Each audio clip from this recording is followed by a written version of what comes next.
And I'm really excited and honored to be able to work with the Department of Drama.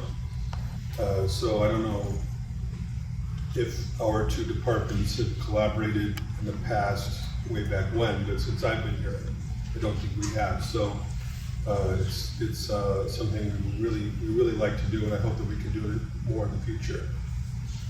Today, we're here to listen to a presentation by Alexa Alice Joubin, whom I'll introduce in a moment.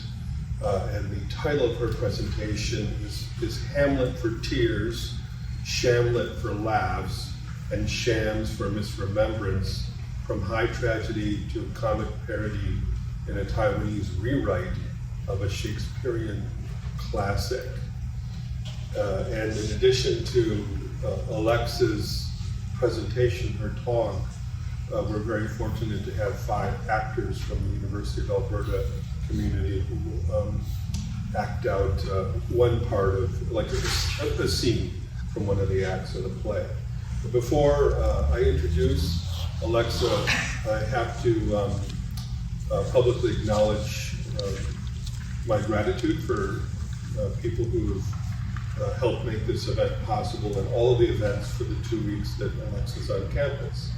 So first of all, it wouldn't be possible without the Office of the Vice President for Research and Innovation, to whom I applied for a distinguished visitor grant and received it. And then receiving that, I built on that with additional funding from the China Institute, the Kuo Institute for Advanced Studies, the Department of Drama, the Department of East Asian Studies, the Faculty of Arts Vice Dean for Research, as well as some others who funded other events in the whole series. I also want to acknowledge some people who particularly have collaborated on this aspect of the whole project. So first of all, April Visco, who is the chair of the Department of Drama, and her enthusiasm from the beginning really gave me the confidence to go forward with this. And Selena Couture, who is a professor in the Department of Drama. It's her poor luck to be stuck with me in working with a graduate student, and it was because of that connection, that knowledge, that I basically guilted her into doing a whole bunch of work for this. This project turned out to be really, really crucial, and I'm really, really grateful for you for doing it. It's not something that you had to do. And Linda Loiseau is the executive assistant in the Department of East Asian Studies, and even though you may not see her, her presence is actually visible through all of these events. She's an amazing hard worker behind the scenes. Also, we have incredible publicity for this series of events. It's all over the place, virtually speaking. And I want to particularly acknowledge Trish Ockrell Smith for just amazing work under a really tight deadline pressure to get this done over the summer. Most people were on vacation, and she just did a brilliant job.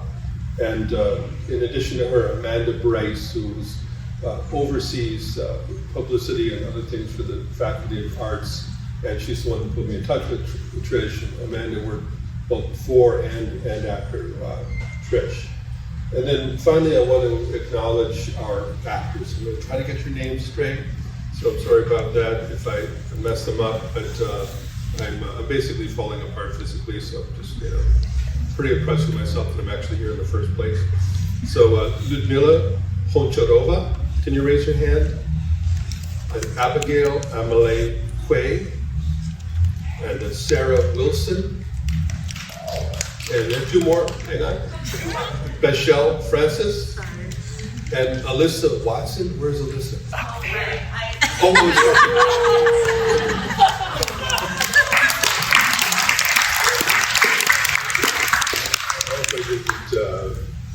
I didn't spoil your ethereal surprise.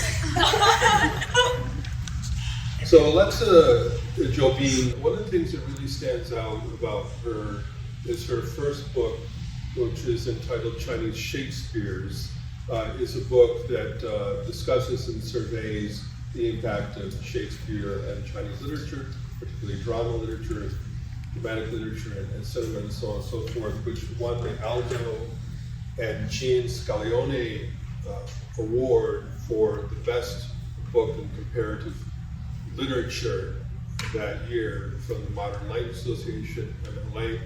It's an extremely competitive and very prestigious award. So right out of the gates, not far out of graduate school, she established herself as a star in the humanities.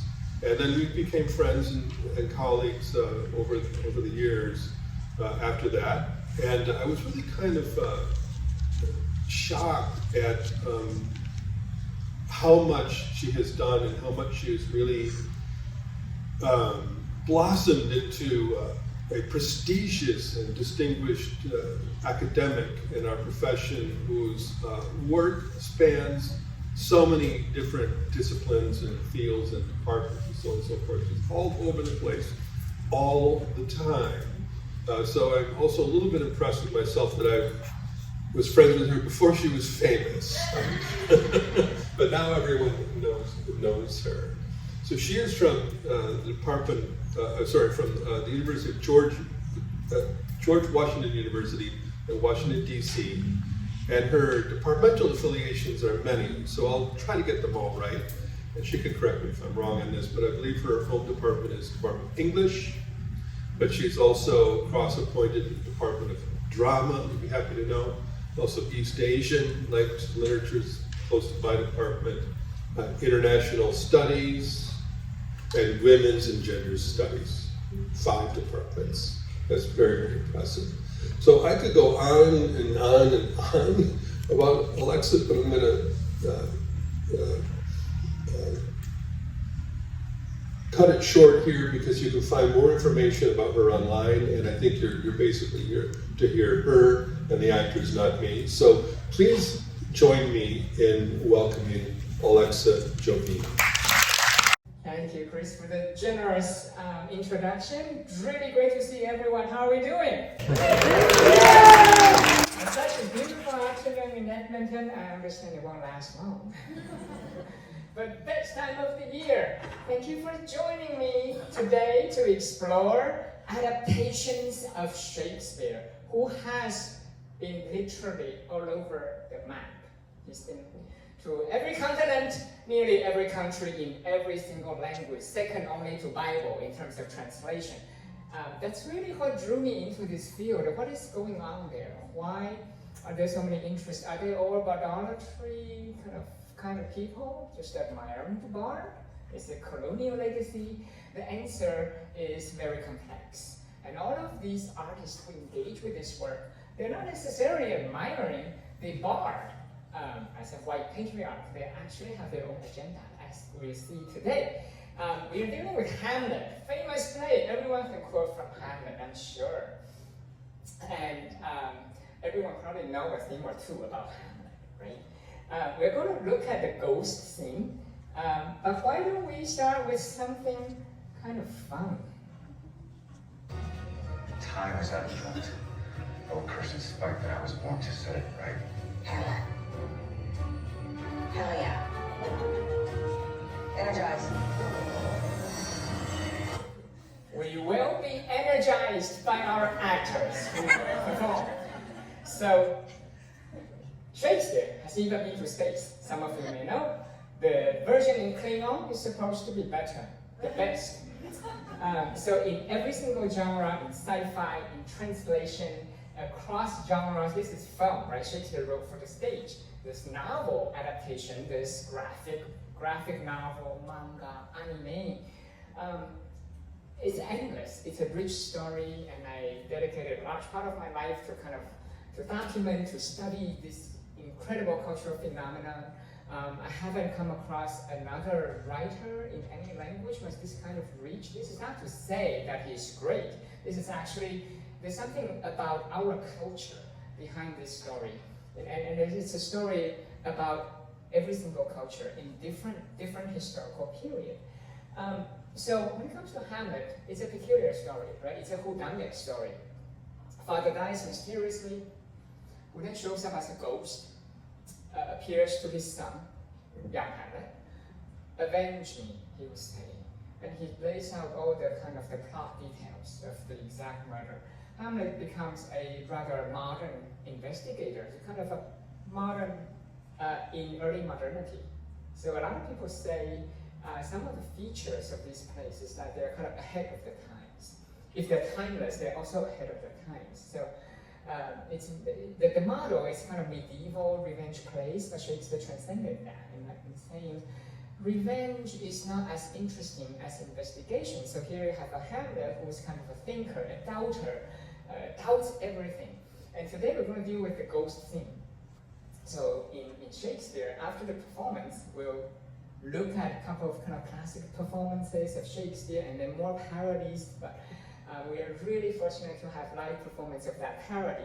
What happens here is, in Shakespeare's text, the ghost makes an appearance and lays down the mission, basically, avenge me, remember me. He will say this multiple times, and how he's been murdered while taking a nap in the garden, and he's utterly innocent.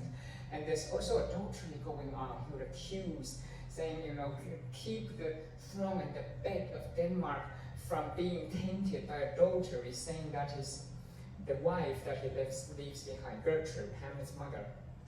He's probably having an affair with Claudius, who is Hamlet's uncle. And the murder, the motivation is never clear. Maybe it's political, of course. Who doesn't want the throne? But maybe the motivation is love. So a lot of different interpretations. They actually give you different stories. The stories are rich but full of holes. So we call that very porous, and that gives actors and artists a great entry. They will say, "Hey, the untold story of Gertrude. Anybody cared about the poor woman?" She has her own story. There are many adaptations that go that road. Ophelia, of course, Hamlet's girlfriend. But even Hamlet has untold stories. The play as it stands is already quite long, right? And so a lot of people came in and do different things. Among them, Tom Stoppard, famous playwright, actually had this play called Rosencrantz and Guildenstern Are Dead. These are two kind of minor characters, Hamlet's classmates, who became the pawns of the new king. And so the entire parody and comedy is based on the untold story, the perspective of these two. It's fascinating. Now the Taiwanese parody we're going to witness is kind of in the spirit of Tom Stoppard in terms of rewriting it, but the conceit here is that invariably when you do theater, things go wrong. Can I recruit our actors? What has gone wrong in your performances in the past? Anything? The audio. Audio. Audio messed up, and it was just kind of like screaming in the background for half of it. Sometimes costumes or some props will fall. Costume could go wrong. My wig fell off. Wig fell off. My God. Theater is full of contingency. Theater is not like film. Film is highly editorialized. Films are books, right? They are editorialized and fixed. It's post-production, but theater is live. Tonight's show is different from last night's show because of the dynamic. Even if it's largely the same, it's not quite the same. So this play, Shamlet. Why Shamlet? Well, in Taiwanese, it's Shamlet. So Hamlet translated Taiwanese is actually Hamlet. But the theater troupe in this story, they are so lame, they can't even get it right. Nearly to the end, they realize, oh, the play is called Hamlet, not Shamlet. But they've been calling it Shamlet throughout. So we have this character called Shamlet, who's actually Ham. But why Sham? Of course, Sham for remembrance, Misremembrance. Theater is all about kind of remembering your lines and hoping nothing will go wrong. Stage technology, but so many things. It's live. It's very exciting, a lot of energy, but also many things can go wrong. So this parody Shamlet is built on the conceit that things invariably go wrong. Wire technology, right? and a lot of disruption. So it's mecha, in a sense, mecha theater. They're trying to, this second-rate Taiwanese theater company is trying to put on the world's most famous tragedy. They mess up, so it became kind of comedy, it's unintended.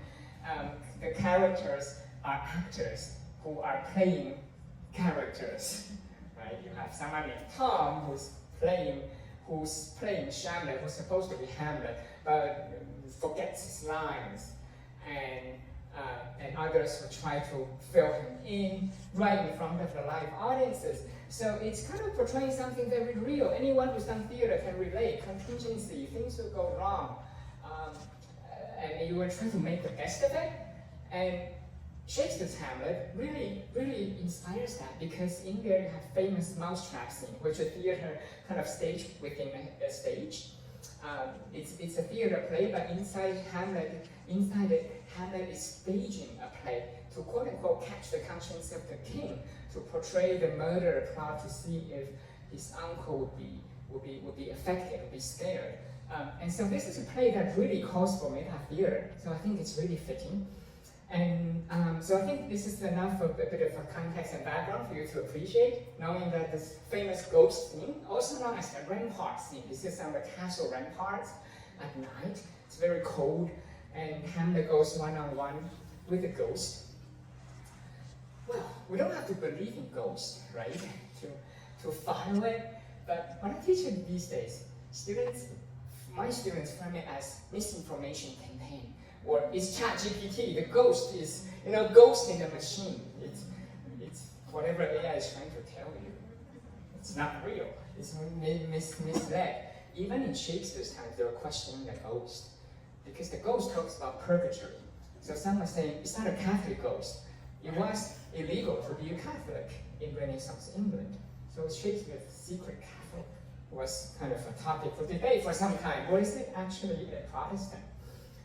Maybe he's atheist, there's no such thing as ghosts. So it's interesting, you would think, this is a 17th century play, they talk about ghosts. But actually it was a big deal. It's not really, it's allegorical. It's not about whether ghosts do exist, but what does the ghost represent?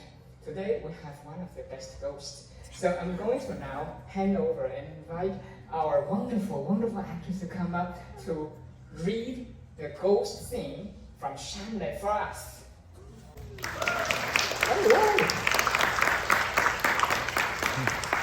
It's very cold. What hour now? Methinks it draws near the season wherein the spirit held its wont to walk.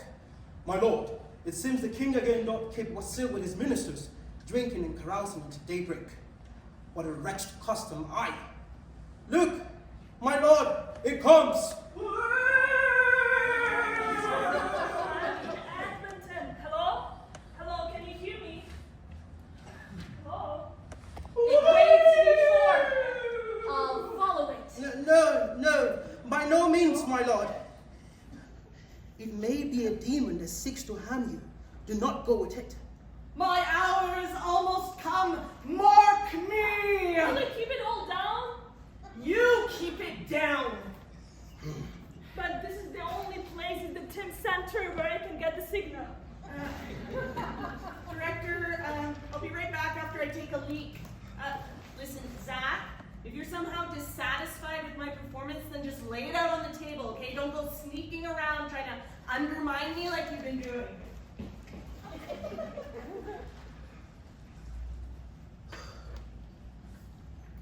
Director, are we going to talk about our rehearsal, continue it, or what? Could we just wait until after we finish the rehearsal to talk about this? I've known Zach for a long time. Let me say a few words to shed some light on the matter. Can we put personal issues aside for a moment and focus on rehearsing? Exactly. Try to be a bit more professional. Okay? Let's start from the ghost entrance. Whoa! Do not go, my lord. Alas, poor ghost! Pity me not, but lend thy serious hearing to what I shall unfold. So art thou to revenge when thou shalt hear? I am thy father's spirit, doomed for a certain term to the night, and for the day confined to fast in fires till the foul crimes done in my days of nature are burnt and perjured away. List, oh list, if thou dost ever thy dear father love, Oh God! revenge his foul and most unnatural murder. Murder! Murder most foul, as in the best it is. But this most foul, strange, and unnatural, I find thee apt. Now, Shamlet here, 'tis given out that sleeping in my orchard, a serpent stung me. This is false.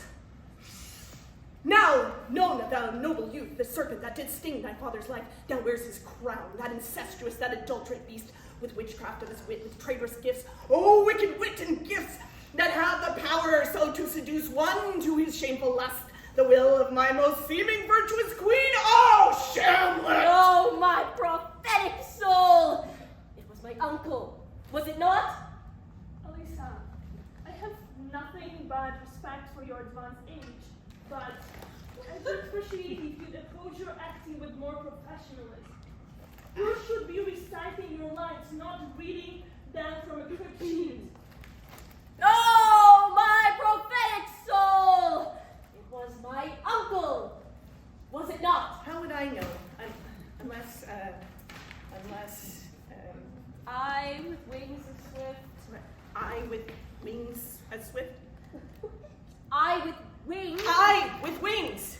As meditation or the thoughts of love may sweep to my revenge. As meditation or the thoughts of love may sweep to my revenge. Oh, I'm the one who's supposed to revenge you. You're the ghost. I'm your son. It's me who should be sweeping to my revenge. Oh, right. You're right. The dawn approaches. Adieu. Adieu. Adieu. Remember me. Where are you going? You're attached to the wire. Hoist him up. Ah, my lord, what wondrous strange sight have you witnessed? Never make known what you have seen tonight. My lord, I will not, and I hope no one else sees it either. I perchance hereafter shall think meet to put an antic disposition on. Swear to never reveal my secret or to speak of this that you have seen. Yes, my lord. Rest. Rest, return. Tom, please lift the ghost. The wire's caught. Director, I have a stomach ache.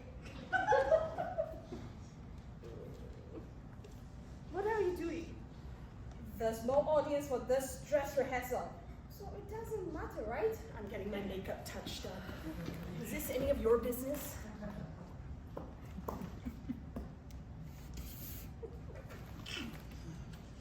Who can tell that you're playing the former king gossip with that coat on your face? Out! Out! Tom, get out of here! Hoist me up! You're doing your makeup. Carry on. Savia, your line. I forget my line. Perturbed spirits remember well, and seal your fingers on your lips, I pray. The time is out of joint or cursed spot, that ever I was born to set it right. Right.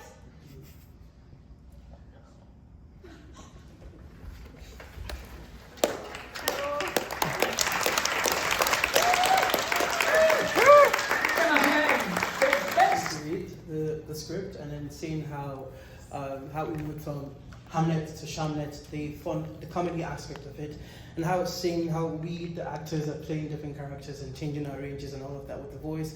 It just shows how much we've moved on, we've evolved with script writing, and how Hamlet has actually informed storytelling and all of that. Thank you. Thank you. And you would notice the Shakespearean language as a part of it.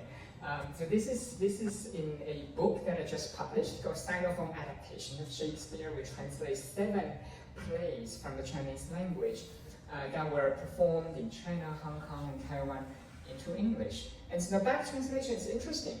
As you see, we had to make a decision to go with the Oxford Complete Works of Shakespeare, because those lines, those Shakespearean lines, were spoken in Taiwanese and Chinese. And then to translate them back, we decided not to do the modern English retranslation, but instead simply go back to Shakespeare's language. It does provide an interesting contrast. I think it's really playable in English too. So you have the Shakespearean language, you have the kind of the characters, breaking character, and then that's when you switch into modern English. And it really brings out the meta-theatricality of it.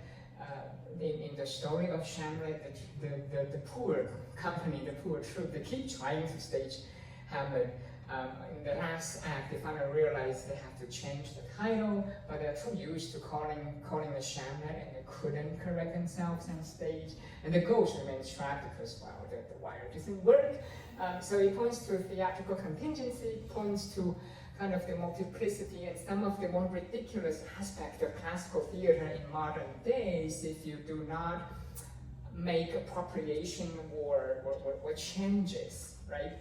If you kind of read line for line just for the sake of being quote-unquote faithful to the text, obviously I'm speaking to drama theater group here, so preaching to the choir, but there are people who believe in, doing theater means saying every single word the playwright wrote. Well, we have to, the words don't mean by themselves, they mean in embodied forms, in context, and how you say them. And so as a rule of thumb, if you're making a film of something like Shakespeare, they actually cut 60 to 70%. And it's customary for theater to cut 30 to 50%. So you go to theater, you get Shakespeare in English language, but it's quite different from what is printed. What's so interesting is what is printed, it's not necessarily faithful either, because Shakespeare did not actually commit his work to print, so those were brilliant actors in early modern times who kind of memorized the lines because the scripts were properties of the company, so it's worth money. They can sell it if you remember it. You play the part of Hamlet, remember all the lines, you're going to write it down afterwards, so that other companies can also play Hamlet. Since they didn't have copyright protection, they were just protecting the script. And that's what we get, that's what we inherit. It doesn't mean it's quote-unquote accurate, it's kind of a blurry picture of what would have been staged. It's very interesting to have parodies like this to show us, the play text is not sacred. And contingency is everything, it's the name of the game. So I'm going to go back in my slide now and talk a little bit about the about meta theater in another book that is forthcoming of mine. It's called Contemporary Readings and Global Performances of Shakespeare. If you're interested in the topic of kind of worldwide adaptations of Shakespeare, I encourage you to take a look.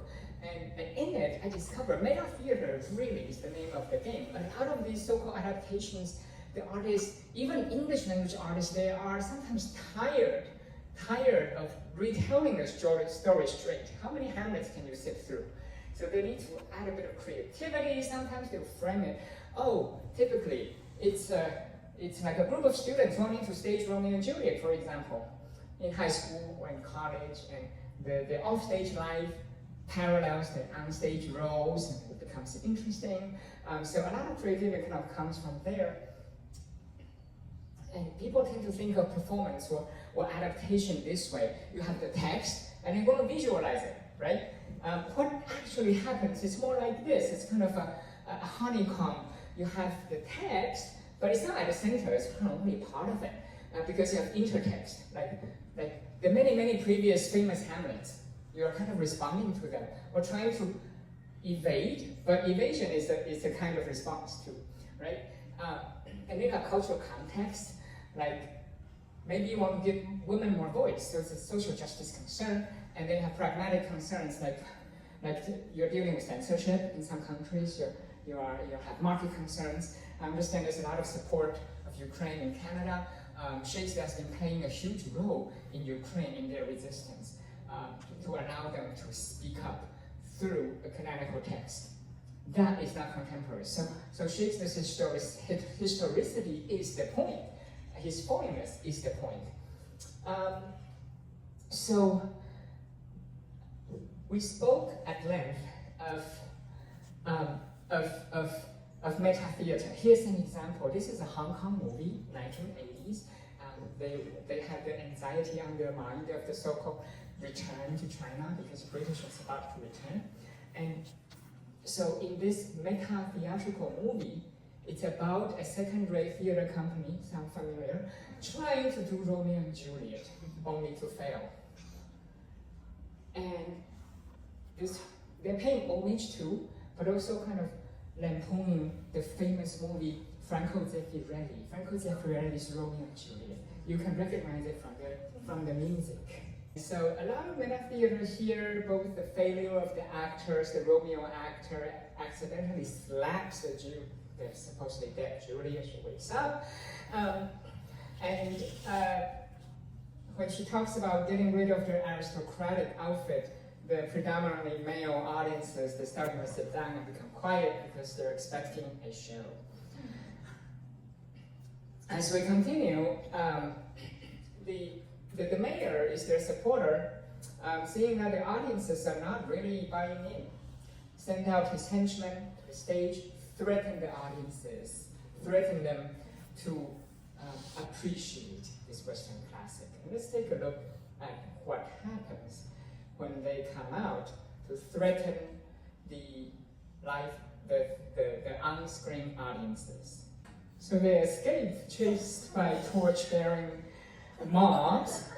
It's very Romeo and Juliet, I have to admit. The audiences understood the violent nature of the story only too well, perhaps. And they took over the stage, they really upstaged the poor actors.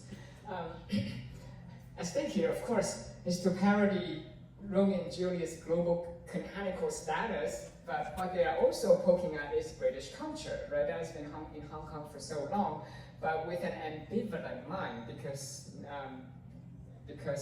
in Hong Kong, the so-called return to China was not celebrated. It's not celebrated. So there's this nostalgic look back at Shakespeare as a symbol of the semi-colonizer, but at the same time,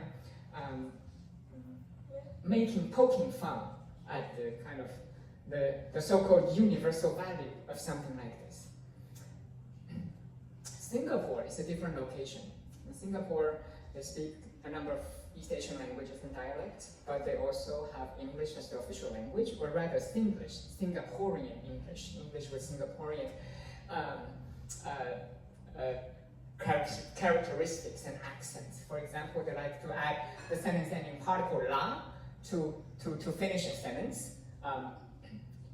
In order to understand the funny parody I'm about to show you, we have to look at something canonical first. So Baz Luhrmann, famous Romeo plus Juliet, it opens with a meta-theatrical framing. It's the famous prologue, two households, both alike in dignity. It's actually spoken by a TV anchor, like this. 2 years after the release of this, Singaporean director Chi Chek Kong released a movie called Chicken Rice War. Two families at war over chicken rice because they both sell the famous national dish of Singapore, the chicken rice, which by the way is delicious if you haven't tried. And the conceit here is they believe that their daughter and son being in love is just a ploy to steal the secret family recipe.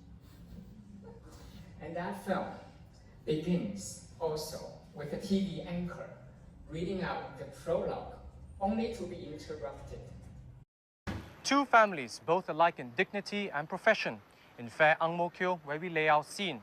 From ancient grudge bred to new mutiny, where civil blood makes civil hands unclean. From forth the fatal loins of these two foes, a pair of star-crossed lovers choose their chicken rice. What are you saying? Do you think Mr. Tan and Ang Mo Kio can understand you? When I told you not to speak in Singlish, I didn't ask you to sound like Shakespeare. Do it again. Do it again.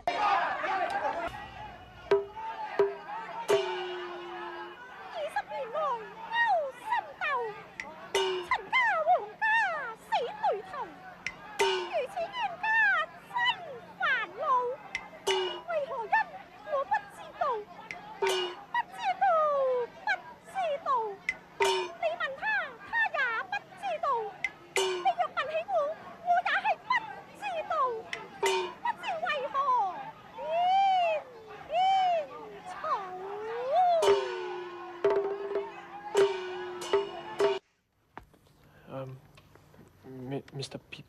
Pillay, may I be so bold as to ask for a chance to read Romeo? What makes you think that you can be Romeo? What makes you think you can play Romeo? You don't have the looks, and you can't even speak properly. Nick, on the other hand, he looks like Leonardo DiCaprio. That's why he's Romeo. Do you think you look like Leonardo? Yeah, I agree.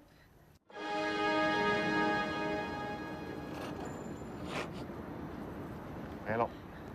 Came my day. This is my first time in the play, you know. No! Where the hell did you get that suit from anyway? My friend works in a bridal shop. Very expensive. Very ugly.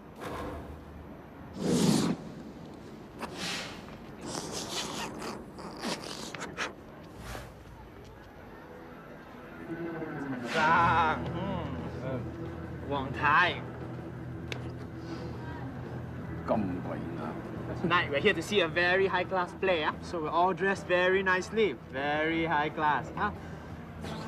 Tonight, let's keep all the business at the hawker center, okay? Maybe it's a good idea that the two families sit separately, huh?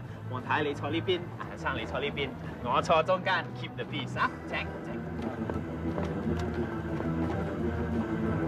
Lips that they must use in prayer. 個肥婆個仔嚇，同阿 Audrey 講嘢，好大膽喎。老婆 ，I know Audrey is being Juliet. Why must she act with this 死肥婆生？ But then, dear saint, let lips do what hands do. They pray, grant thou their 人 speech. 哋皇姑個仔啊，又靚仔啊，又識得做戲啊！你個女啊，身材啊，好似洗衫板啊，做戲啊，木口木面啊，唔襯啊！係啊，呢塊咁嘅洗衫板啊，我睇送上門啊，我個仔都唔放睺佢啊！陳生 ，trying to be very high class, you cannot argue here. Thus, from my lips, by thine, my sin is purged. Then have my lips, the sin 又 that they have 瘦 took. 又醜樣，癩蝦會想食天鵝，唔知咩新絲蘿蔔皮都唔。 Sin from my lips, trespass with the urge, give me my sin again. 嚇！你睇個死姣婆啊！你睇佢勾引我個仔啊！你睇下，你想我唔係想呃我個仔啊，攞咗我啲飛。 What's your stupid recipe？ 人家賣雞飯，你又賣雞飯，你放假關你咩事啊？嚇！你識賣雞飯，你識賣雞飯，你識賣雞飯，你識賣雞飯。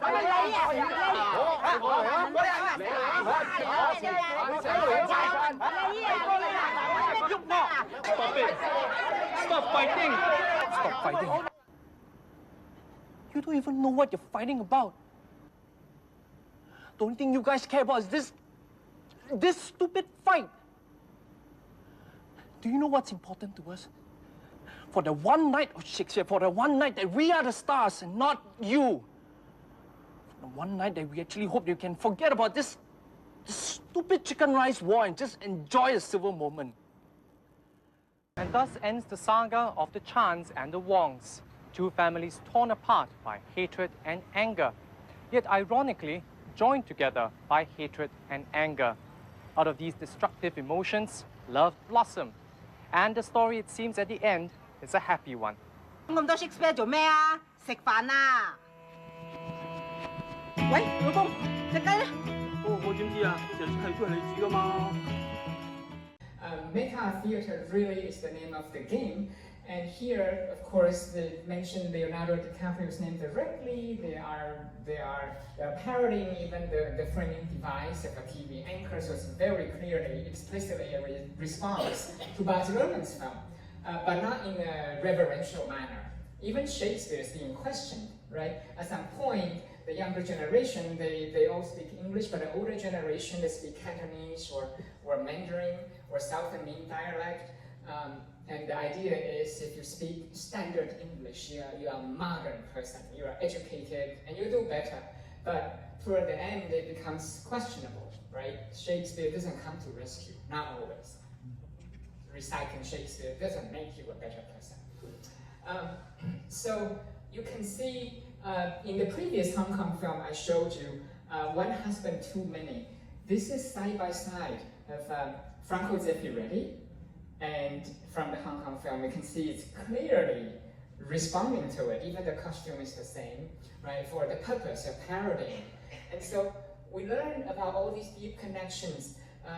In my work, I try to kind of look at them in their own right, rather than saying, how does this compare to Shakespeare? How does this compare It's actually a kind of deep connection and dialogue, so that when we do this in our study of cross-cultural works, we can avoid having the, for example, Asian authors forced to have ethnic meanings in their works, while white Western examples have some kind of universal explanatory power. To counter that, my strategy is to look at them on their own right and look at the cultural context and consider all of these works as different agents in a large dialogue, rather than, you know, the origin is Hamlet and the derivative is now it's flawed, it's called Shamlet. No, Shamlet is in the dialogue with Hamlet and with Tom Stoppard and all this kind of network of rich works. So we are winding down and looking at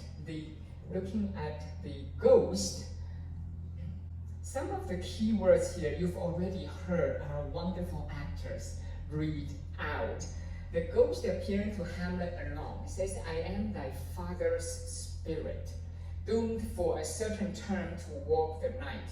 So basically he's cursed to keep roaming at night until he resolve the injustice, his murder, right? And comments are really clear: revenge, the murder, but not just that, foul and most unnatural murder. It's most foul, strange, and unnatural. He keeps stressing all these words. This is quite interesting. As in his kingship, his existence, his relationship to Gertrude is all natural, while the usurper, everything is unnatural. And remember me, right? These keywords, even at the end of the story when Hamlet dies, his words are remember me as well as telling best friend Horatio, you know, don't commit suicide, don't follow me. You have to stay behind, you have to tell my story aright so that people will remember my cause. So all of these characters in the story, they are very worried about their legacy. They're committed to them, the memories of them, right? And that makes misremembrance a particularly interesting thing in these adaptations. They forget lines, they misremember, they don't even get the name right. It's Hamlet but not Shamlet, for example. My personal favorite is actually not any of those. It's a movie called Last Action Hero. In Last Action Hero, there's a scene where a school teacher is teaching Hamlet and plays the, God forbid, good old Laurence Olivier playing Hamlet. Anyone who dares do that today, I think you lose all the students. This boy is bored. He plays it all out in his mind's eye. And I have to admit, his version is better. To be or not to be? Not to be. You have this movie called Beekeeper. It's fairly recent. If you look at allusions to Shakespeare, they are literally everywhere. These films are not about Shakespeare at all, but they just have references like this. To be or not to be?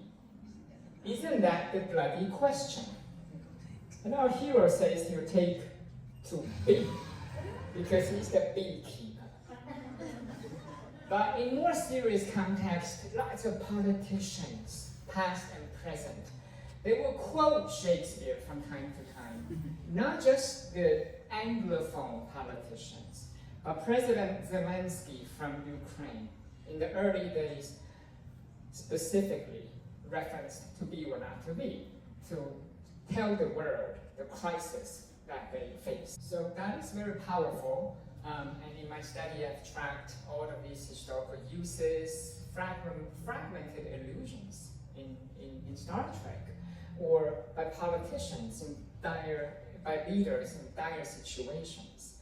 At one point in mid-century, there was a US senator who talks about we wouldn't want to become the quote-unquote Hamlet of nations, is referring to US not taking enough action. Concluding with Shamlet, right?